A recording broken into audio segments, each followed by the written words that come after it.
മാധുരപൂർണ്ണ പ്രശോഭിതം ഈ ജീവിതം, ആർദ്രമാം ദൈവ സ്നേഹം നിറയും പൂവനം. മാധുരപൂർണ്ണ പ്രശോഭിതം ഈ ജീവിതം, ആർദ്രമാം ദൈവ സ്നേഹം നിറയും പൂവനം. സ്നേഹദീപനാളമായി വിളങ്ങും ധന്യജീവിതം.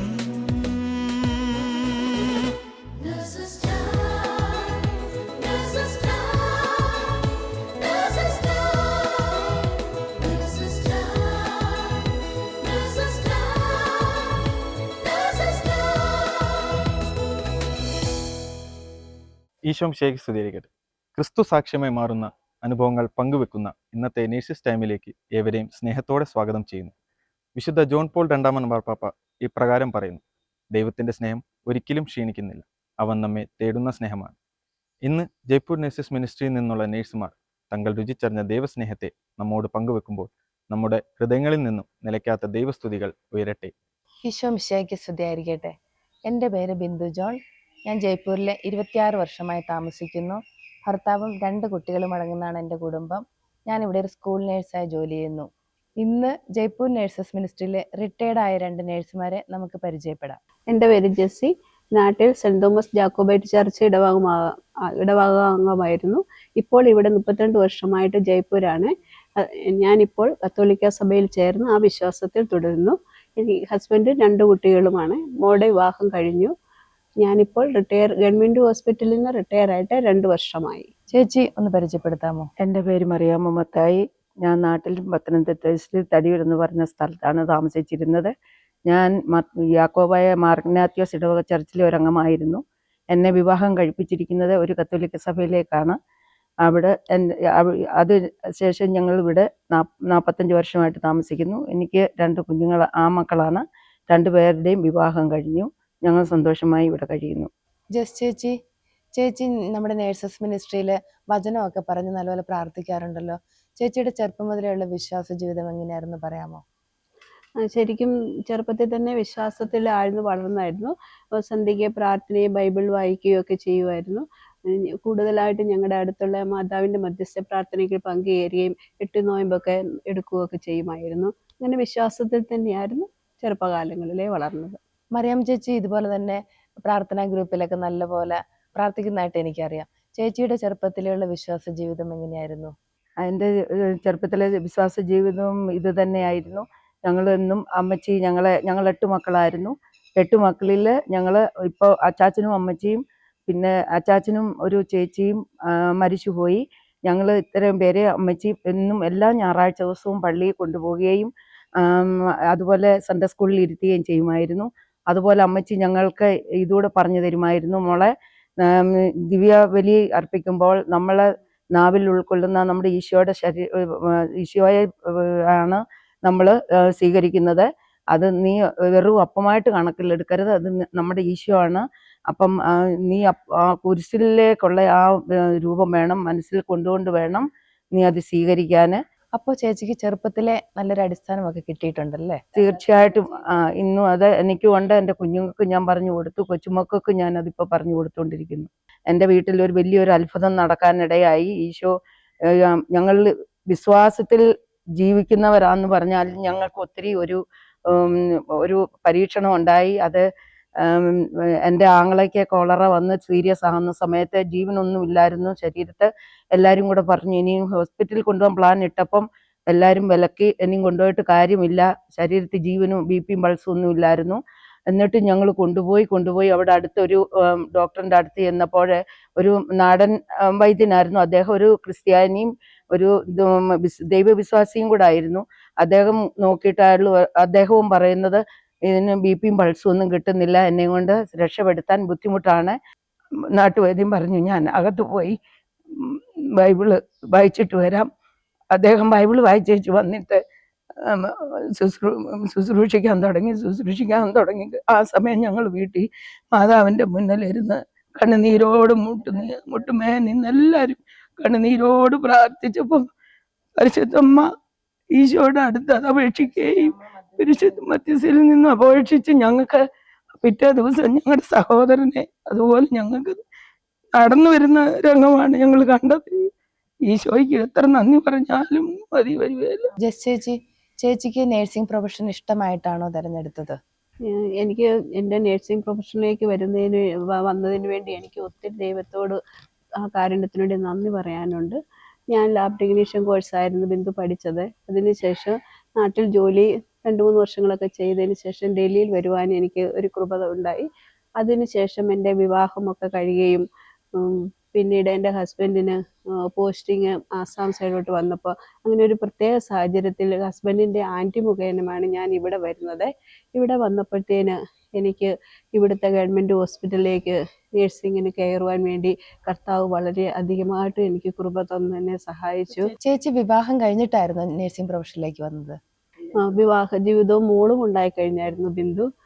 നമ്മുടെ റോമർ 8:28 വചനം പറയുന്നുണ്ടല്ലോ, ദൈവത്തെ സ്നേഹിക്കുന്നവർക്ക് അവൻ്റെ പദ്ധതി അനുസരിച്ച് വിളിക്കപ്പെട്ടവർക്ക് അവിടുന്ന് സകലവും നന്മയ്ക്കായി പരിണമിക്കപ്പെട്ടിരിക്കുന്നു എന്ന് നമുക്കറിയാമല്ലോ എന്ന്. മറിയാമ്മ ചേച്ചിയും നേഴ്സിംഗ് പ്രൊഫഷൻ ഇഷ്ടമായിട്ടാണോ തിരഞ്ഞെടുത്തത്? തീർച്ചയായിട്ടും ഞങ്ങൾക്ക് ഒത്തിരി ഇഷ്ടമായിരുന്നു. ഞങ്ങളുടെ അച്ചാച്ചനും അമ്മച്ചിക്കും ഞങ്ങൾ 8 മക്കളായിരുന്നു. 8 മക്കളിൽ 5 പേരും നഴ്സുമാരാണ്. 5 പേർക്കും ഞങ്ങൾക്ക് ഒരുപോലുള്ള മനസ്സായിരുന്നു. എൻ്റെ സഹോദരങ്ങൾ ആദ്യമായിട്ട് ജയ്പൂരിൽ കൊണ്ടുവന്ന് ഒരു നഴ്സിംഗ് ഹോമിലാണ് എന്നെ ആദ്യമായിട്ട് ജോലിക്ക് കയറ്റുന്ന സമയത്ത് എനിക്ക് ഭാഷ അറിയത്തില്ല, എനിക്ക് പരിചയമുള്ള സ്റ്റാഫില്ല, എനിക്ക് യാതൊരു അറിവും ഇല്ലായിരുന്നു. ഞാൻ അന്നേരം എൻ്റെ ഈശോയെ മാത്രമാണ് മനസ്സിൽ ധ്യാനിച്ച് ഞാൻ ഇരുന്നത്. അപ്പം അങ്ങനെ ഇരിക്കുമ്പം എൻ്റെ അടുത്തൊരു പേഷ്യൻ്റ് വരികയുണ്ടായി. ആ പേഷ്യൻ്റ് അടുത്തുനിന്ന് ദുർഗന്ധം വരികയും ആ പേഷ്യൻറ്റിനെ കണ്ടുകൊണ്ട് എൻ്റെ സീനിയർ സ്റ്റാഫ് എല്ലാം പുറകോട്ട് മാറി. അപ്പോൾ ഡോക്ടറിനോട് ചോദിച്ചു, നീ എന്ത് പറയുന്നു, നിനക്ക് ചെയ്യാൻ പറ്റുമോ? ആ പേഷ്യൻ്റ് എന്തായിരുന്നെന്നുള്ള പിന്നീടാണ് ഞാൻ ചെന്ന് തുറന്നു നോക്കുന്ന സമയത്ത് തലയെക്കെട്ടും കാലയെക്കെട്ടുമായിട്ടായിരുന്നു അദ്ദേഹം വന്ന സമയത്ത് അയാളുടെ ആ പേഷ്യൻ്റെ കൂടെ ഉള്ള മാറി ദൂരെ നിന്നും മുഖം പൊത്തിക്കൊണ്ട് മാറി നിൽക്കുമായിരുന്നു. അത്രയ്ക്ക് ദുർഗന്ധമായിരുന്നു അവിടെ വന്നിരുന്നത്. ആ സമയത്ത് എനിക്ക് ഈശോ ധൈര്യം തന്ന് ഞാൻ ഈശോയുടെ മനസ്സിൽ ധ്യാനിച്ചുകൊണ്ട് മുന്നോട്ട് ചെന്നപ്പോൾ ഞാൻ ആ കെട്ടുകൾ അഴിക്കുമ്പോൾ അതിൽ നിന്നും ഭയങ്കരമായ ദുർഗന്ധവും അതുപോലെ വലിയ പുഴുക്കളും അതിനകത്തുനിന്ന് കാലെന്നും തലേന്നും ഇങ്ങനെ പുറത്തോട്ട് വരാൻ തുടങ്ങി. അപ്പോൾ ഞാൻ അത് എല്ലാം പറക്കി എടുത്തുകൊണ്ടിരിക്കുന്ന സമയത്ത് ഞാൻ മദർ തെരേസ അമ്മയാണ് ഓർത്തത്. മദർ തെരേസ അമ്മ റോഡിൽ കിടക്കുന്ന പുഴു പിടിച്ചവരെയും കാൻസറായിട്ടുള്ളവരെയും എത്ര മനോഹരമായിട്ടാണ് ചികിത്സിക്കുന്നത്. എത്ര ഒരു മടിയും കൂടാതാണ് അമ്മ അവിടെ സ്വന്തം മക്കളെ നോക്കുന്ന പോലാണ് അമ്മ അവിടെ ശുശ്രൂഷിച്ചത്. അപ്പൊ ആ ധൈര്യം എൻ്റെ ഉള്ളിൽ പോയി. ഞാൻ ആ ധൈര്യം വെച്ചുകൊണ്ട് എൻ്റെ ഈശോ എൻ്റെ കൂടെ ഉണ്ടായിരുന്നു. ഇത് വെച്ച് മനസ്സിൽ ഉൾക്കൊണ്ടുകൊണ്ട് ഞാൻ മുന്നോട്ട് ചെന്ന് ഞാൻ അദ്ദേഹത്തിന്റെ തലേന്ന് പുഴുക്കളെ പറക്കി കൊടുത്ത് ക്ലീൻ ചെയ്തു. നല്ല രീതിയിൽ അയക്ക് ശുശ്രൂഷ ചെയ്തു. നല്ല ആശ്വാസമായി അദ്ദേഹം പറയുണ്ടായി, ഞാൻ 1 മാസം കൊണ്ടാണ് ഇന്ന് ഇത്ര ആശ്വാസമായിട്ടിരിക്കുന്നത്. പിറ്റേ ദിവസമാണ് അദ്ദേഹം അവധി കൊടുത്തത്. അദ്ദേഹം പറഞ്ഞു, എൻ്റെ വീട്ടിലുള്ള എൻ്റെ ഭാര്യ പോലും എന്നിൽ നിന്നും അകന്ന് നിൽക്കുകയായിരുന്നു. മദർ തെരേസ ആയിരുന്നു അപ്പൊ ചേച്ചിക്ക് ഒരു പ്രചോദനമായത്. ശരിക്കും മദർ തെരേസയെ പറ്റി പറഞ്ഞു കഴിഞ്ഞാല് മദർ തെരേസ രോഗികളെ ശുശ്രൂഷിക്കുന്നത് ശരിക്കും ഈശോയെ ശുശ്രൂഷിക്കുന്ന പോലെ തന്നെയാണ്. വഴിയരിയിൽ മുറിവേറ്റ് കിടക്കുന്നവരെ എല്ലാം മുറിവുകളെല്ലാം എത്ര ദുർഗന്ധമുള്ളതാണെങ്കിലും ഒരറുപ്പും വെറുപ്പും കൂടാതെ മദർ തെരേസ ശുശ്രൂഷിച്ചിരുന്നത്. ശരിക്കും മത്തായിയുടെ സുവിശേഷം 25-40 ഇപ്രകാരം പറയുന്നുണ്ടല്ലോ, ഈ ചെറിയവരിൽ ഒരുവന് ചെയ്തപ്പോൾ എനിക്ക് തന്നെയാണ് ചെയ്തതെന്ന്. ആ വചനം ശരിക്കും മദർ തെരേസയുടെ ജീവിതത്തിൽ അന്വർത്ഥമാകുമായിരുന്നു. ചേച്ചിക്ക് ഇത്രയും നാളത്തെ എക്സ്പീരിയൻസ് ഉണ്ടല്ലോ, എന്തെങ്കിലും മറക്കാനാവാത്ത എന്തെങ്കിലും അനുഭവങ്ങൾ ഉണ്ടായിട്ടുണ്ടോ? ബിന്ദു, എനിക്ക് നഴ്സിംഗ് പഠനം കഴിഞ്ഞതിന് ശേഷം ഒരു ഗൈനിക് ഹോസ്പിറ്റലിലേക്കായിരുന്നു എനിക്ക് പോസ്റ്റിംഗ് കിട്ടിയത്. അവിടെ ഞങ്ങൾക്ക് 6 മാസം കൂടുമ്പോൾ ഡ്യൂട്ടി ഇങ്ങനെ ചേഞ്ച് ചെയ്തുകൊണ്ടേ ഇരിക്കുമായിരുന്നു. മിക്ക വാർഡുകളിൽ ഡ്യൂട്ടി ചെയ്യാനുള്ള കൃപ എനിക്ക് വന്നു. അപ്പോൾ ഒരു ലേബർ റൂമിലെ കാര്യം ഞാനിപ്പം പറയാം. ഞാൻ ലേബർ റൂം ഡ്യൂട്ടി ചെയ്യുന്നു. ലേബർ റൂം ഒത്തിരി ബിസിയുള്ള സമയമാണല്ലോ, ഒത്തിരി പേഷ്യൻസുകളും അവരെ നോക്കുന്നത്. നമ്മൾ ഡ്യൂട്ടിക്ക് കയറിയാൽ നമ്മൾ തന്നെ അറിയത്തില്ല നമുക്ക് ഓഫായി പോരുന്ന കാര്യം. അങ്ങനെ ആൻറ്റിനേറ്റൽ വാർഡിൽ അഡ്മിറ്റായിരുന്ന പ്രസവവേദനയോടുള്ള ഒരു കൊച്ചു, അതിന് ശാരീരികമായിട്ട് ഒത്തിരി വീക്കായിരുന്നു. അതിനെ നമുക്ക് കാണുമ്പോൾ അറിയാം അതിന് ആ വേദനകളൊന്നും ഉൾക്കൊള്ളാൻ പറ്റുന്നില്ലായിരുന്നു. അത് എന്നെ ദയനീയാവസ്ഥയെ നോക്കി. അപ്പോൾ ഞാൻ അതിൻ്റെ അടുത്ത് ചെല്ലുകയും അതിനെ ഒന്ന് തലോടിക്കൊണ്ട് അതിനോട് പേര് ചോദിച്ചു. അതിനോട് ചോദിച്ചു ആദ്യത്തെ ഡെലിവറി ആണോ എന്ന്. അപ്പോൾ അതും അങ്ങനെ പറഞ്ഞു. അപ്പം ഞാൻ അതിൽ പറഞ്ഞു കൊടുത്തു, മോളെ നല്ല വേദനയോടുകൂടിയല്ലേ ആദ്യത്തെ പ്രസവം നടക്കത്തുള്ളൂ. ഈ വേദനയെല്ലാം സഹിക്കാൻ വേണ്ടി നീ നിൻ്റെ ദൈവത്തോട് പ്രാർത്ഥിക്കുക. ഈ കുഞ്ഞ് നല്ല വേദന വരുമ്പോൾ ആ കുഞ്ഞ് തിരിഞ്ഞു വന്ന് എളുപ്പം പ്രസവം നടക്കുകയുള്ളൂ എന്ന്. അങ്ങനെ നല്ല ആശ്വാസവാക്കുകൾ പറഞ്ഞു കൊടുത്തു. അതിന് ഒരു ധൈര്യം ഞാൻ പകർന്നു കൊടുത്തു. അതിനുശേഷം ഡ്യൂട്ടി കഴിഞ്ഞ് ഞാൻ പോരുകയും പിന്നെ കൊച്ചുമായിട്ട് ഫോളോ അപ്പിന് വന്നപ്പോൾ അത് ഓടി ലേബർ റൂമിൽ വരികയും ഒത്തിരി സന്തോഷത്തോടുകൂടെ സിസ്റ്റർ എനിക്ക് നല്ല ആശ്വാസവും നല്ല സുഖകരമായിട്ട് സിസ്റ്ററുടെ വാക്കുകൾ കൊണ്ട് എനിക്ക് ആശ്വാസം കിട്ടിയെന്ന് പറയുകയും ചെയ്തു. ചേച്ചി, ലേബർ റൂമിലെ ഒരു ഡ്യൂട്ടി എന്നൊക്കെ പറഞ്ഞു കഴിഞ്ഞാൽ ഭയങ്കര തിരക്ക് പിടിച്ച ഒരു ഡ്യൂട്ടിയാണല്ലോ.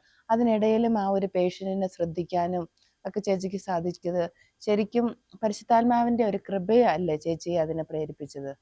അപ്പോൾ നമുക്ക് ആശ്വാസം പകർന്നു കൊടുക്കാൻ പറ്റിയ ഈശോയ്ക്ക് നമുക്ക് മഹത്വപ്പെടുത്താം, നന്ദി പറയാം. മറിയാമ്മ ചേച്ചിക്കും ഒരുപാട് എക്സ്പീരിയൻസ് ഉണ്ടല്ലോ, ഒരുപാട് പേഷ്യന്റ് അനുഭവങ്ങളൊക്കെ പറയാൻ കാണുമല്ലോ. ഇഷ്ടം പോലെ ഉണ്ട്. എന്നാലും ഞാൻ അത്യാവശ്യം 2-3 കാര്യങ്ങൾ പറയാം.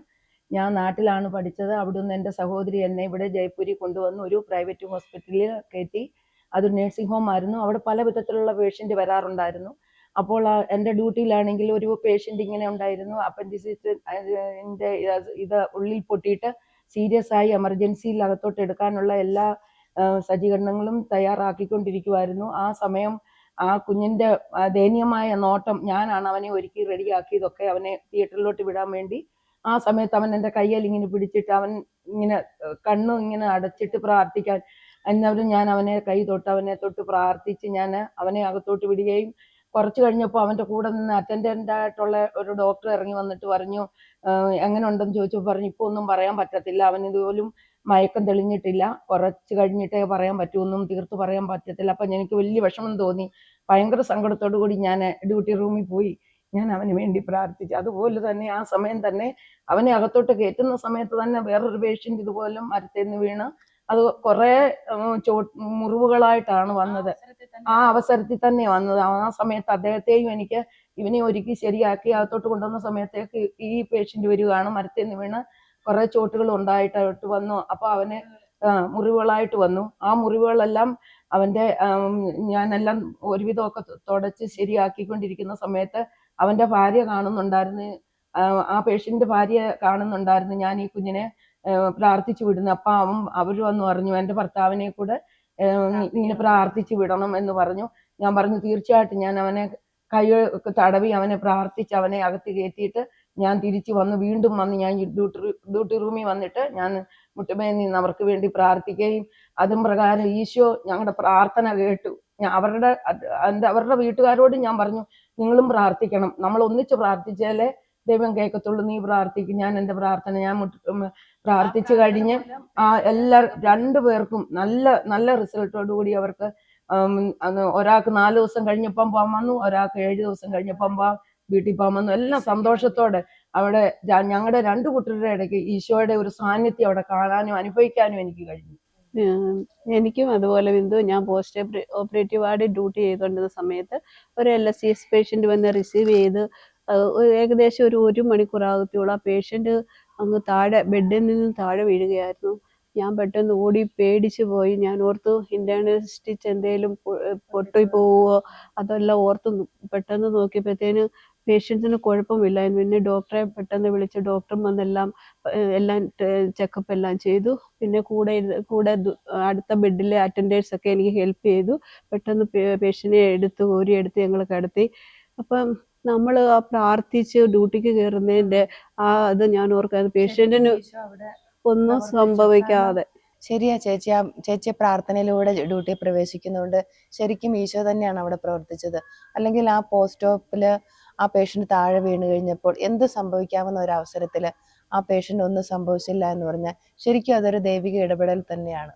ചേച്ചി, നേഴ്സസ് മിനിസ്ട്രിയിലേക്ക് ചേച്ചി വരാനുണ്ടായ സാഹചര്യം എങ്ങനെയാണെന്ന് പറയാമോ? നേഴ്സസ് മിനിസ്ട്രിയിൽ എനിക്ക് നമ്മുടെ പള്ളിയിൽ നിന്നുള്ള ഒരു കോർഡിനേറ്റർ ചേച്ചി എന്നോട് പല പ്രാവശ്യം നേഴ്സസ് മിനിസ്ട്രിയെ പറ്റി എന്നോട് പറയുമായിരുന്നു. ഞാൻ ആ ഡ്യൂട്ടിയും അതെല്ലാം ആയതുകൊണ്ട് ഞാൻ അതിലോട്ട് ചേർന്നില്ല, ജോയിൻ ചെയ്തില്ലായിരുന്നു.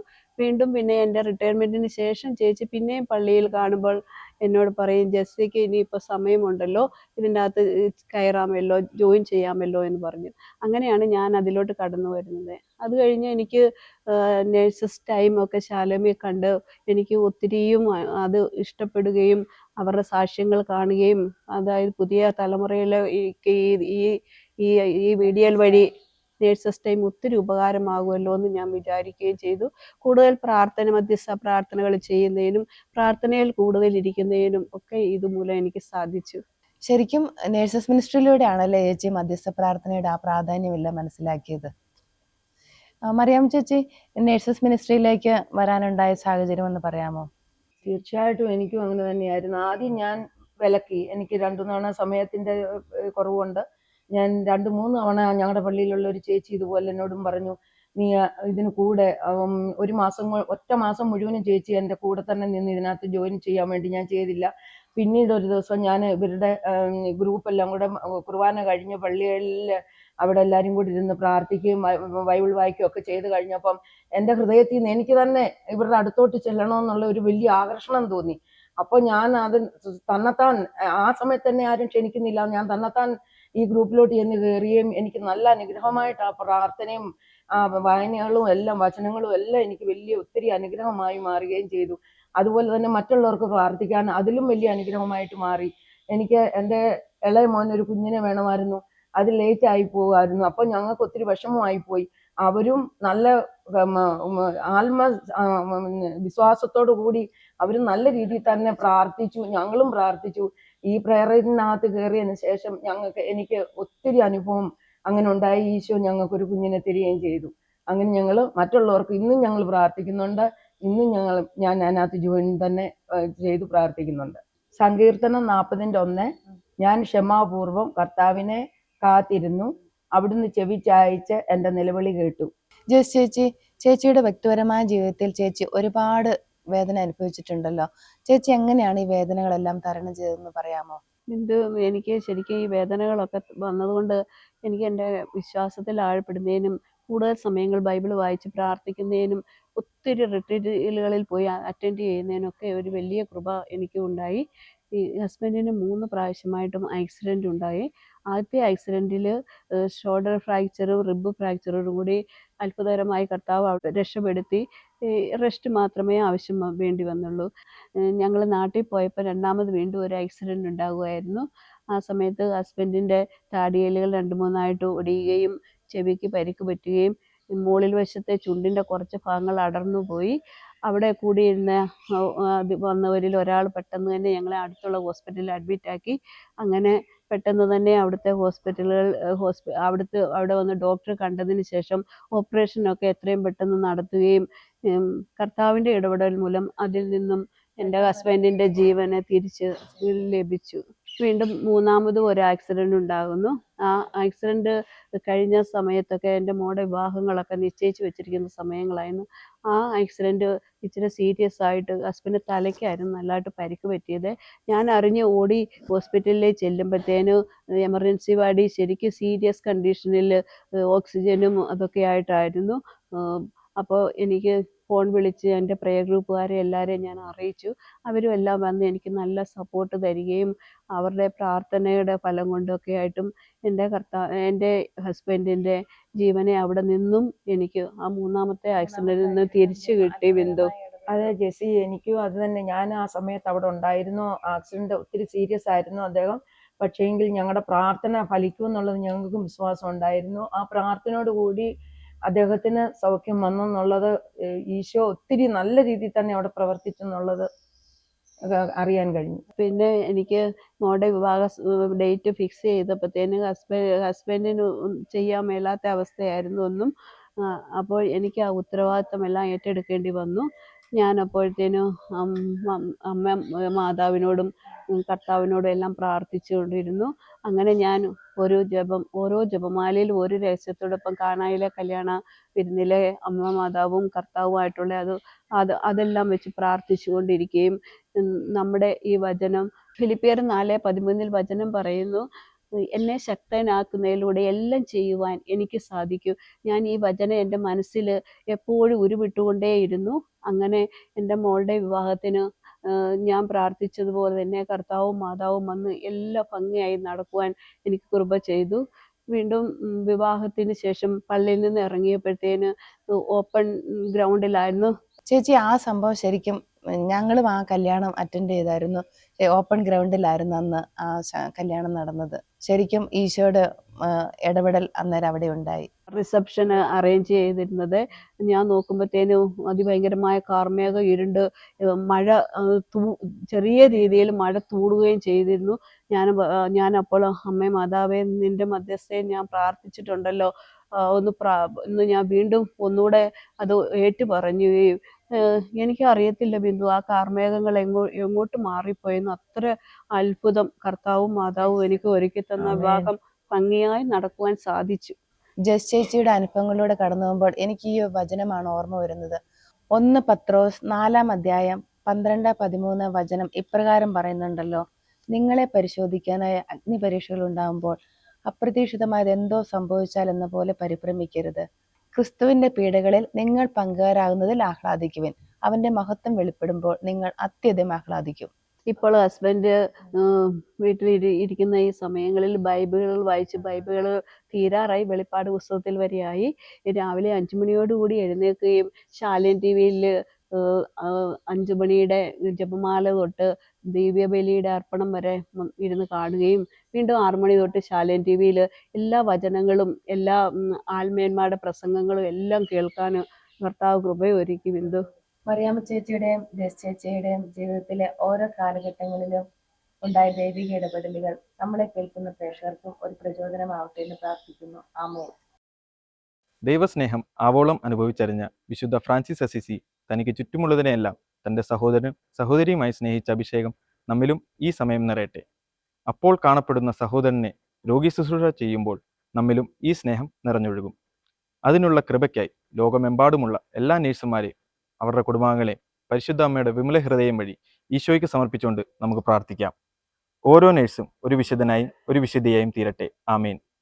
ദൈവമാതാവും ഞങ്ങളുടെ അമ്മയുമായ കന്യകാമറിയമേ, ഫാത്തിമാനാഥേ, എൻ്റെ കുടുംബത്തെയും തിരുസഭയെയും മാനവകുലത്തെയും ലോകമെമ്പാടുമുള്ള നേഴ്സുമാരെയും അങ്ങേ വിമല ഹൃദയത്തിന് പ്രതിഷ്ഠിക്കുന്നു. അങ്ങേ ശക്തിയുള്ള സംരക്ഷണത്തിൽ ഞങ്ങളെ കാത്തുകൊള്ളണമേ. ആത്മീയവും ശാരീരികവുമായ സകല അപകടങ്ങളിലും ക്ലേശങ്ങളിലും നിന്ന് ഞങ്ങളെ രക്ഷിച്ചു കൊള്ളണമേ.